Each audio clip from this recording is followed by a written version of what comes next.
अच्छा, अघोर जो पूरा संप्रदाय है ये दशम महाविद्या और भैरवों की साधना करते हैं। अच्छा, लोग ऐसा मानते हैं कि ये शिव की साधना से आते हैं। देखिए, शिव है, जी शक्ति है। जी। अगर शक्ति नहीं है तो शिव कहाँ से है, और शिव नहीं है तो शक्ति कहाँ से है। मतलब जो शक्ति की उपासना कर रहा है वो शिव की भी कर ही रहा है, और जो शिव की कर रहा है वो शक्ति की भी कर ही रहा है। एक ऋषि मुनि थे जी। वो महादेव को बहुत मानते थे। महादेव की शाम सुबह दिन ना रात आराधना करते थे, और वो शक्ति को नहीं मानते थे। अच्छा। वो शक्ति को नहीं मानते थे। अब जो शक्ति है तो वही शक्ति को क्रोध आया। स्वयं महादेव भी भिक्षा मांग रहे हैं तो किससे मांग रहे हैं? मान्यपूर्णा से। मान्यपूर्णा से मांग रहे हैं। जब स्वयं शिव ही उनके आगे झुक रहे हैं जी, तो तुम तो एक ऋषि मुनि हो, तुम क्या हो भाई? जिससे साधनाएं प्राप्त कर रहे हो, ज्ञान प्राप्त कर रहे हो, वो जिसको मान रहे हो उसी की अपमान कर रहे हो। महादेव के आगे भगवती स्वयं समक्ष खड़ी थी। तो ऋषि मुनि ने कहा मैं आपकी पूजा कर सकता हूं, इनकी नहीं कर सकता, मैं स्त्रियों का सम्मान नहीं करता। तो ये चीज हुई, भगवती को क्रोध आया। भगवती को क्रोध आया तो भगवती ने कहा जितना भी तुम करोगे, जितनी साधना करोगे वो क्षीण हो जाएगी, कुछ नहीं प्राप्त होगा तुम्हें। उस टाइम पे भाई एक सन्यासी, एक साधु नाना प्रकार की बीमारियों से ग्रस्त हो गया, और कभी भी उसे जगत में सम्मान नहीं मिला। जो शिव है वही तो शक्ति है भाई। जितना शिव को पूज रहे हो उतना शक्ति को पूजो।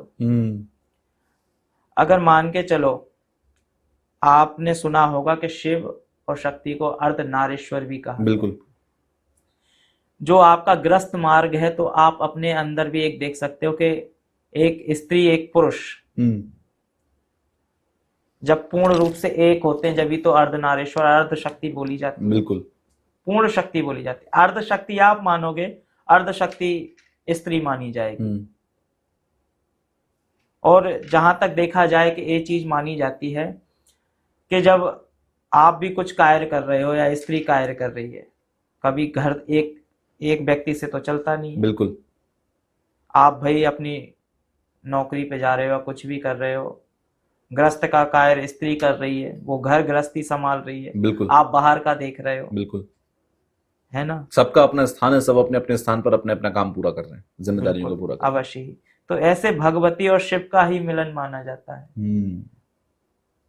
एक जोड़े में बंध के चलोगे तो सब कुछ मिलेगा, और जोड़े में बंध के नहीं चलोगे तो कुछ नहीं मिलेगा। सही बात है। आज भाई कुछ लोगों के डिवोर्स भी हो रहे हैं, कोई किसी अपने पति को ही मार डाल रही है, कोई पति पत्नी को मार डाल रहा है। ये क्या है? कलयुग का ही तो चरण आगे बढ़ रहे हैं। अच्छा, ये अघोरी बनते कैसे हैं? जैसे कोई भी अगर व्यक्ति अघोरी बनने जब जाता है तो अघोरी की बनने की शुरुआत कहां से होती है, और कब ये मानते हैं कि अब अघोरी बन चुका है? देखिए, पूर्ण रूप से एक अघोरी जब पहले तो गुरु से दीक्षित होता है, तो जो गुरु की श्रेणी, जो अघोरी की श्रेणी होती है जी, तो पहले उसका मुंडन होता है। पहले उसका मुंडन होता है। जब चोटी केस होता है, चोटी केस होने के बाद में उसको मल मूत्र का सेवन करना होता है, एक अघोरी को। हाँ। और ये भी शुरुआत में ही मल मूत्र का सेवन करना होता है। किसी और का कि अपना ही? अपना खुद का। और फिर एक चीज भी देखी जाती है, जो मुर्दे का मांस रहता है, शव अर्थात शव रहता है, शव जल रहा होता है, तो उसका मांस खाना होता है। अच्छा, मतलब शमशान घाट के अंदर जो हम चिताएं जलाते हैं, उन चिताओं पे से जो मुर्दा है उसका मांस खाना होता है। बिल्कुल। तब साधनाएं आगे बढ़ती हैं। बिल्कुल, अवश्य ही। देखिए, पहले के जमाने में ये चलता था कि जो अघोरी रहते थे जी, तो एक ही जगह बैठ के नाना प्रकार की साधनाएं करते थे। अब वो करते थे कहाँ पे? शमशान में बैठ के। बिल्कुल। अब भाई अघोरियों को तो कुछ भोजन मिल नहीं रहा, वो अपने स्थान से हिल नहीं रहे, जा नहीं रहे, तो भाई जो डेड बॉडी जलती थी उसी का वो भक्षण करते थे, उन्हीं का सेवन करते थे, उसी को एक अघोर। और जो अघोरी माना जाता है, जो कपाल में ग्रहण करता है। कपाल मतलब जो खोपड़ी होती है उसका जो हिस्सा है, ऊपर का हिस्सा है। बिल्कुल, कपाल में उसका सेवन होता है। हम्म। कपाल में ही, जैसे शौच करने जाएगा तो कपाल में ही जल भर के ले जाएगा, उसी से शौच करना, उसी से भोजन करना, उसी से सारी क्रियाएं करना। अगर किसी को आशीर्वाद भी दे रहा है तो कपाल में से ही देगा। पूर्ण रूप से ये माना जाता है। जो अघोरी है उसके लिए कुछ भी भक्ष नहीं है, कुछ भी ग्रहण कर सकता है। ना तो देखो उसे मान से, ना अपमान से, ना क्रोध से, ना लोभ से, ना मोह से, किसी चीज से मतलब नहीं रहता है। एक अघोरी सौम्य रहता है, एक बालक स्वरूप में रहता है। और जितनी वो शिव की साधना कर रहा है या भगवती की साधना कर रहा है, अब भाई ऐसे कौन से शमशान होते हैं जहां पे देखो या बगलामुखी का मंदिर होगा जी, या भैरव का मंदिर होगा या काली का मंदिर होगा। ऐसे शमशानों में ज्यादा साधनाएं वो करते हैं। अच्छा, कि जिस शमशान घाट के अंदर ये मंदिर जो आपने बताया माँ बगलामुखी का या माँ काली का है वहां पर, अच्छा मैंने सुना है शमशान काली और माँ काली भी अलग अलग है। शमशान में निवास करने वाली माँ शमशान काली है। सुनिए, मैं तो एक चीज आपसे कहूंगा कि जी। जो काली है जी। और जो शमशान काली है अलग कैसे हो गई ये बताइए। सोच है व्यक्ति की। अब भाई जो तारा है, जी, जो तारा है स्वयं अपने आप में तंत्र स्वरूपिणी कही गई है जी, स्वयं शमशान की वरिष्ठा देवी मानी गई है।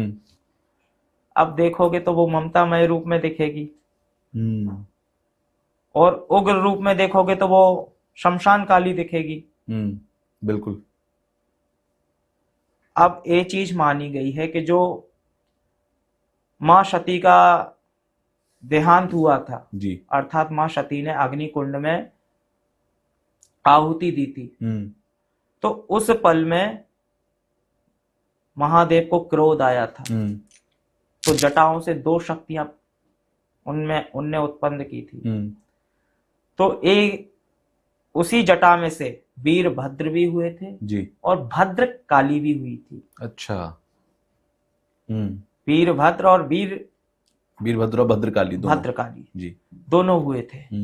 अब इसमें देखा जाए कि दोनों ही उग्र थे। पहले दक्ष प्रजापति की सेना को खा गई, फिर नारायणी सेना को खा गई। अब भाई जो भगवती है संहार करते करते पूर्ण रूप से जो दक्ष प्रजापति का शीश था वो तो वीरभद्र ने छिन्न किया जी। अब लेकिन वीरभद्र में इतनी क्षमता नहीं थी कि जो कवच हैं उनको तोड़ के आगे जा पाए। तो वो भद्रकाली थी भेदन करने वाली के आगे आगे बढ़ती गई और सबको संहार करती गई, सबका भक्षण। और जब वो चली भद्रकाली तो कानों में शवों के भाले पहने, गले में मुंडमाल की माला पहनी, कमर में अपने हस्तमाल की माला पहनी, हाथों को काट काट के बांध के कमर से बांध लिए। उसे भद्रकाली बोला जाता है, उसे रण की चंडी भी बोला जाता है। अच्छा। उसी को शमशान काली बोला जाता है। जो संहार की देवी है। अच्छा, आप अघोरियों के भद्रकाली सजन भी कर सकती है जी, भद्रकाली सजन भी कर सकती है और संहार भी कर सकती है, क्योंकि समय चक्र से की गति से जाने की क्षमता है। आपने देखा होगा कि 5 शक्तियां ऐसी मानी गई है जो परा है जी। महादेव की जब विवाह हुआ था तो उसमें पूजन किसका हुआ था? सर्वप्रथम गणेश जी का। गोबर गणेश अर्थात महागणाधिपति। जी। महागणाधिपति हो गए, एक महाविष्णु हो गए, ठीक है ना। महादेव से भी बड़े एक और महादेव हैं, सदाशिव, महाकामेश्वर महादेव। अच्छा। अब आपने देखा होगा भद्रकाली भी परा मानी गई है जी। ठीक है ना। एक माता ललितांबिका, जो सारे देवी देवताओं की स्वामी है,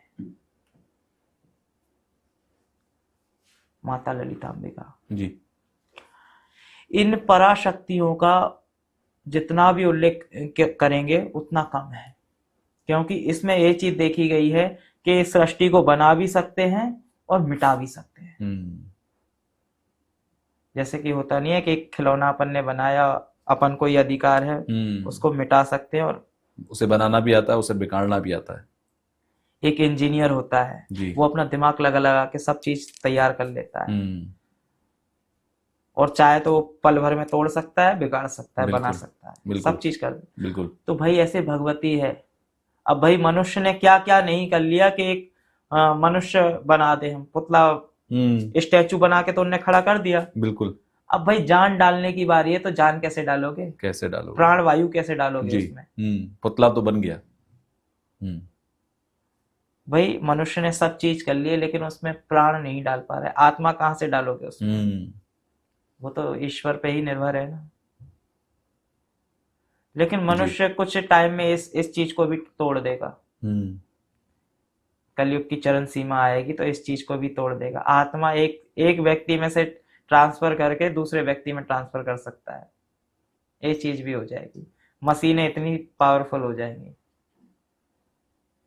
ये कलयुग के आगे आने वाले सालों में देखने को मिलेगा। बिल्कुल अवश्य ही। अब जहां तक देखा जाए कि जो अघोरी होते हैं जी, मारण, उच्चाटन, वशीकरण, सम्मोहन, स्तंभन, कीलन, द्वेषण पल भर में कर सकते हैं। अच्छा, हर एक अघोरी। देखिए जिसने साधनाएं की हैं, तपस्याएं की हैं और शिव में अपने लीन हैं, वो पल भर में मारण उच्चाटन कर सकते हैं। अच्छा, बिल्कुल अवश्य ही। देखिए सब चीजों को कीलन कर दिया गया था, सब चीजों को कीलन कर दिया गया था। मारण, उच्चाटन, वशीकरण, सम्मोहन, स्तंभन, हर चीजों का कीलन है। लेकिन कुछ मंत्र, शावर मंत्र है जी, स्त्री तंत्र है, किन्नर तंत्र है, ये तंत्र ऐसे हैं इन्हें कोई कीलन नहीं कर पाया। अच्छा, महादेव कीलन करना भूल गए थे। तो जब अघोरी पूर्ण रूप से या शव के ऊपर बैठ के जगाता है अपनी शक्तियों को, तो कीलन को भी तोड़ देता है।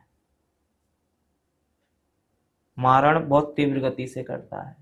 जैसे मान के चलिए कि भैंसे की खाल पे बैठ के मारण होता है। भैंसे की खाल पे बैठ के, जो मनुष्य के पेट की आंत रहती है जी, उसको निकाल के सर्प की हड्डी प्रो के 1.25 लाख मंत्र का जाप जिसके लिए कर दिया जाए, पूर्ण रूप से वो व्यक्ति बचता ही। अच्छा, ऐसा भी होता है, जैसे मान के चलिए जो कोबरा सांप होता है, एक रेड स्नेक सांप होता है, अगर इनकी आहुति और शावर मंत्रों के साथ में दी जाए, डेड बॉडी के ऊपर जहर की आहुति दी जाए, और जिस व्यक्ति का आप नाम ले रहे हो वो व्यक्ति नहीं बचेगा। दुनिया की कोई शक्ति है जो इस तंत्र को भी रोक सके? बिल्कुल अवश्य ही। बाराही है, विपरीत प्रतिंग्रा है, विपरीत प्रतिंग्रा है जो तंत्र को खाती है। बगलामुखी की अपोजिट देवी भी बोली जाती है। और जहां तक देखा जाए कि तंत्र पूर्ण रूप से जब वरिष्ठा में आता है जी, अपने चरम पे होता है, तो उसको कोई रोक ही नहीं पाता है। अब आपने देखा होगा कि रावण का मरण संभव नहीं था। बिल्कुल, रावण को कोई मार नहीं सकता था, तीनों लोकों में कोई नहीं मार सकता था जी। रावण का मरण संभव कब हुआ? जब स्वयं मां तारा बाण पे बैठ के गई थी, तब जाके नाभि में बाण लगा था। क्योंकि भेदन करना स्वयं तंत्र स्वरूपणी के वश में ही था।